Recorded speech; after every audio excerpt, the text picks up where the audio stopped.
অন্যেরা কোরবানি করলে যে সওয়াব, তুমি এই আমল করেও সেই সওয়াব পাবে।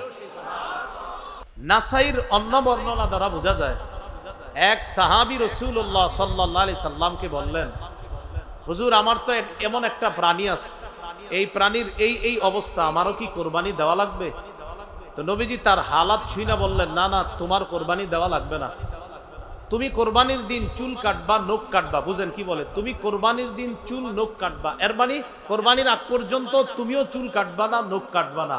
কোরবানির দিন তুমি চুল নখ কাটবা, অন্যেরা কোরবানি করলে যে সওয়াব, তুমি এই আমল করেও সেই সওয়াব পাবে। এখান থেকে বোঝা যায় যে কোরবানি করবে না সেও কোরবানির আগ পর্যন্ত চুল নখ কাটা থেকে বিরত থাকবে, কোরবানির দিন সে চুল নখ কাটবে। যারা কোরবানি করব এবং কোরবানি করব না,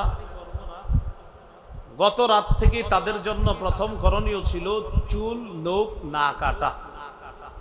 এটা যারা কোরবানি করব এবং করব না সবার জন্য। আবু দাউদ এবং নাসাইর বর্ণনা দ্বারা বোঝা যায় শুধু যারা কোরবানি করবে তাদের জন্য এই আমল, চুল আর নখ না কাটা। তো নাসাইর আরেকটা বর্ণনা দ্বারা বোঝা যায় যারা কোরবানি করবে না তারাও চুল নখ কাটবে না। তো প্রথম কথা, যারা কোরবানি করবে তারা এই 10 দিন কোরবানির আগ পর্যন্ত চুল নখ কাটবে না। তিরমিজির বর্ণনা 1523 নম্বর হাদিস। এই হাদিসের মধ্যে রাসূলুল্লাহ সাল্লাল্লাহু আলাইহি সাল্লাম বলেন, মান রাআ হিলালা যিল হিজ্জা ওয়া আরাদা আন ইউদহিয়া ফালা ইয়াখুযান্না মিন শা'রিহি ওয়া আযফারিহি। যে ব্যক্তি জিলহজ মাসের চাঁদ দেখবে এবং সে যদি কোরবানি দেওয়ার ইচ্ছা করে, সে যেন তার চুল নখ না কাটে, এইগুলা সে যেন না কাটে। হাদিস থেকে কি বুঝলাম? যে কোরবানি দিবে সে চুল কাটবে না, নখ কাটবে না। নাসাইর বর্ণনা, সহিহ মুসলিমেরও বর্ণনা 1977 নম্বর হাদিস। আমাদের মাদ্রাসার পাঠ্যপুস্তক অনুসারে মোট হাদিস সংখ্যা হবে 3033টা মুসলিমের। এই হাদিসে রাসূলুল্লাহ সাল্লাল্লাহু আলাইহি সাল্লাম বলেন, ইযা রাআইতুম হিলালা যিল হিজ্জা ওয়া আরাদা আহাদুকুম আন ইউদহিয়া ফালইউমসিক আন শা'রিহি ওয়া আযফারিহি। রাসূলুল্লাহ সাল্লাল্লাহু আলাইহি সাল্লাম বলেন, তোমরা যখন জিলহজের চাঁদ দেখবা, তোমাদের কেউ যখন কোরবানির ইচ্ছা করে আর জিলহজের চাঁদ দেখে, সে যেন চুল নখ কাটা থেকে বিরত থাকে। তিরমিজি আর মুসলিমের হাদিস থেকে বুঝলাম যারা কোরবানি দিবে তারা চুল কাটবে না, নখ কাটবে না। নাসাইর অন্য বর্ণনা দ্বারা বোঝা যায়, এক সাহাবী রাসূলুল্লাহ সাল্লাল্লাহু আলাইহি সাল্লামকে বললেন, হুজুর আমার তো এমন একটা প্রাণী আছে, এই প্রাণীর এই অবস্থা, আমারও কি কোরবানি দেওয়া লাগবে? তো নবীজি তার হালাত ছুঁই না বললেন, না না, তোমার কোরবানি দেওয়া লাগবে না। তুমি কোরবানির দিন চুল কাটবা, নখ কাটবা। বুঝেন কি বলে? তুমি কোরবানির দিন চুল নখ কাটবা, এর মানে কোরবানির আগ পর্যন্ত তুমিও চুল কাটবা না, নখ কাটবা না। কোরবানির দিন তুমি চুল নখ কাটবা, অন্যেরা কোরবানি করলে যে সওয়াব, তুমি এই আমল করেও সেই সওয়াব পাবে। এখান থেকে বোঝা যায় যে কোরবানি করবে না সেও কোরবানির আগ পর্যন্ত চুল নখ কাটা থেকে বিরত থাকবে, কোরবানির দিন সে চুল নখ কাটবে। এমনকি এই 10 দিন বাচ্চাদেরও চুল না কাটা যদি পারেন, এটা কোনো জরুরি বিষয় না। আব্দুল্লাহ ইবনে ওমর রাদিয়াল্লাহু তাআলা আনহুমা এক এলাকা দিয়ে রওনা করছে। মাররা বিইমরাআতিন তাখুযু মিন শা'রি ইবনিহা। এক মহিলা তার বাচ্চার চুল কাটতেছে, বাচ্চার চুল কাটে।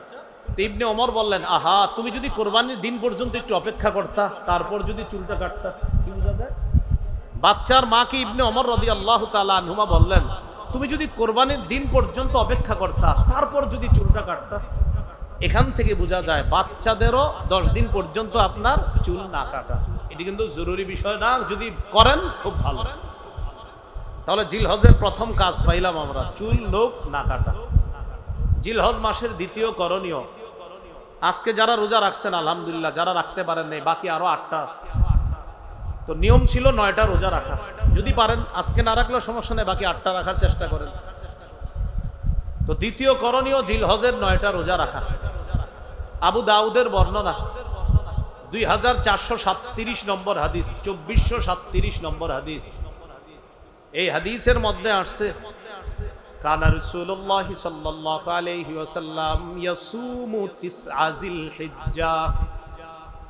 রাসূলুল্লাহ সাল্লাল্লাহু আলাইহি সাল্লাম 9 জিলহজ পর্যন্ত, জিলহজের প্রথম থেকে 9 জিলহজ পর্যন্ত 9টা রোজা রাখতেন। নাসাইর বর্ণনা 2415 নম্বর হাদিস। এই হাদিসটি সবাই মুখস্থ রাখবেন, অন্যদের কাছে প্রচার করে দিবেন, নিজেরাও সারা জীবন আমল করার চেষ্টা করবেন, আমরাও করব, বলি ইনশাআল্লাহ। নাসাইর 2415 নম্বর হাদিস। قال رسول الله صلى الله عليه وسلم أربع لم يكن يدعهن النبي صلى الله عليه وسلم। রাসূলুল্লাহ সাল্লাল্লাহু আলাইহি সাল্লাম 4টি কাজ কখনো ছাড়তেন না। মুখস্থ করি, কয়টি কাজ নবী কখনো ছাড়তেন না? আমরাও ইনশাআল্লাহ চেষ্টা করব এই 4 কাজ ভবিষ্যতে ছাড়ব না ইনশাআল্লাহ। নবী কয়টি কাজ ছাড়তেন না? 4টি। 1 নম্বর সিয়ামা আশুরা, মুহররমের 10 তারিখের রোজা রাসূলুল্লাহ সাল্লাল্লাহু আলাইহি সাল্লাম কখনো ছাড়তেন না। 2 নাম্বার ওয়াল আশার, জিলহজের প্রথম দশকের রোজা রাসূলুল্লাহ সাল্লাল্লাহু আলাইহি সাল্লাম ছাড়তেন না। 3 ওয়া সালাসাতা আইয়ামিন মিন কুল্লি শাহ, প্রত্যেক মাসের 3টা রোজা, 13, 14, 15 আরবি মাসের এই 3 রোজা রাসূল ছাড়তেন না। 4 নাম্বার ওয়া রাকাআতাইনি ক্বাবলাল গাদাত, ফজরের নামাজের আগের 2 রাকাত সুন্নত রাসূল সাল্লাল্লাহু আলাইহি সাল্লাম কখনো ছাড়তেন না। এবার আমরা সবাই একটু চর্চা করি, বলেন তো কয় আমল নবীজি কখনো ছাড়তেন না? সাহস করে বলে ফেলেন তো। 1 নাম্বার মাশাআল্লাহ, 1 নাম্বার মুহররমের 10 তারিখের রোজা, 2 নাম্বার জিলহজের প্রথম দশকের রোজা, 3 নাম্বার মাসে 3টা রোজা, 4 নাম্বার ফজরের আগের 2 রাকাত সুন্নত। আচ্ছা আমরা একটু বলি, বললে মনে থাকবে। বলেন 1 নম্বর মুহররমের 10 তারিখের রোজা, 2 জিলহজের প্রথম দশকের রোজা, 3 প্রত্যেক আরবি মাসে 3টি রোজা, 4 ফজরের আগের 2 রাকাত সুন্নত। এই 4টা আমল রাসূল সাল্লাল্লাহু আলাইহি সাল্লাম কখনো ছাড়তেন না। যাই হোক, জিলহজ মাসের দ্বিতীয় আমল পাইলাম 9টি রোজা রাখা। আজকে যারা রাখছেন আলহামদুলিল্লাহ, বাকিগুলাও রাখবেন। যারা রাখতে পারেন নাই, বাকিগুলা রাখলে সওয়াব আছে, ফজিলত আছে, কোনো সমস্যা নাই, রাখেন। তৃতীয় আমল 9 জিলহজের রোজাটা গুরুত্ব দিয়ে রাখা। 9 জিলহজের রোজা গুরুত্ব দিয়ে রাখা। সহিহ মুসলিমের বর্ণনা 1162 নম্বর হাদিস, মাদ্রাসা পাঠ্যপুস্তক অনুসারে। قال رسول الله صلى الله عليه وسلم صيام يوم عرفة أحتسب على الله أن يكفر السنة التي قبله والتي بعده। রাসূলুল্লাহ সাল্লাল্লাহু আলাইহি সাল্লাম বলেন, কেউ যদি আরাফার দিনের রোজা রাখে, তথা 9 জিলহজের রোজা। আরাফার দিনের রোজা এটা একটা পারিভাষিক নাম, মনে রাখবেন। আরাফার দিনের রোজা এটা একটা পরিভাষা, উদ্দেশ্য 9 জিলহজের রোজা।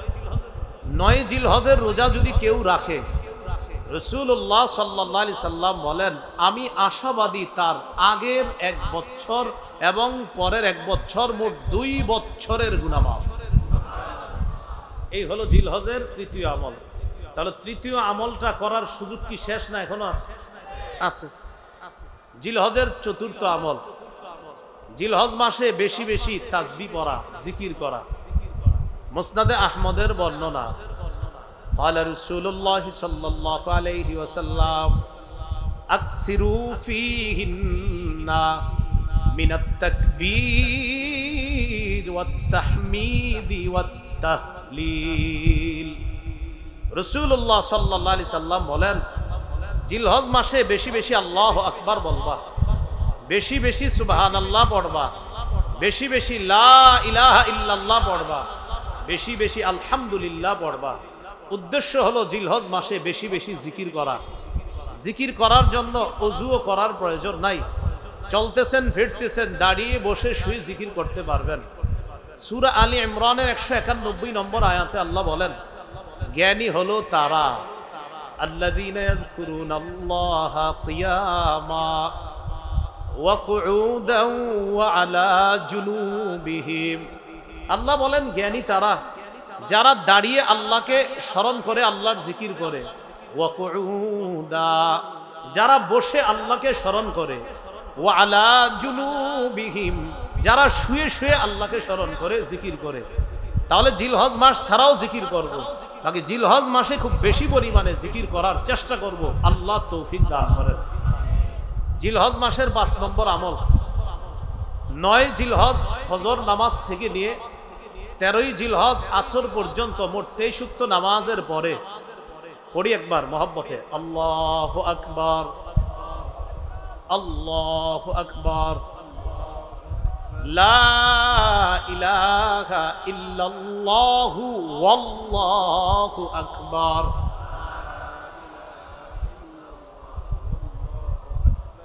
আল্লাহু আকবার কি বলছি বুঝে আসছে? লা ইলাহা ইল্লাল্লাহু ওয়াল্লাহু আকবার, আল্লাহু আকবার ওয়ালিল্লাহিল হামদ। আল্লাহু আকবার, আল্লাহু আকবার, লা ইলাহা ইল্লাল্লাহু ওয়াল্লাহু আকবার, আল্লাহু আকবার ওয়ালিল্লাহিল হামদ। 9 জিলহজ ফজর থেকে নিয়ে 13ই জিলহজ আসর পর্যন্ত পুরুষরা উচ্চ আওয়াজে একবার, নারীরা নিম্ন আওয়াজে একবার পাঠ করবে।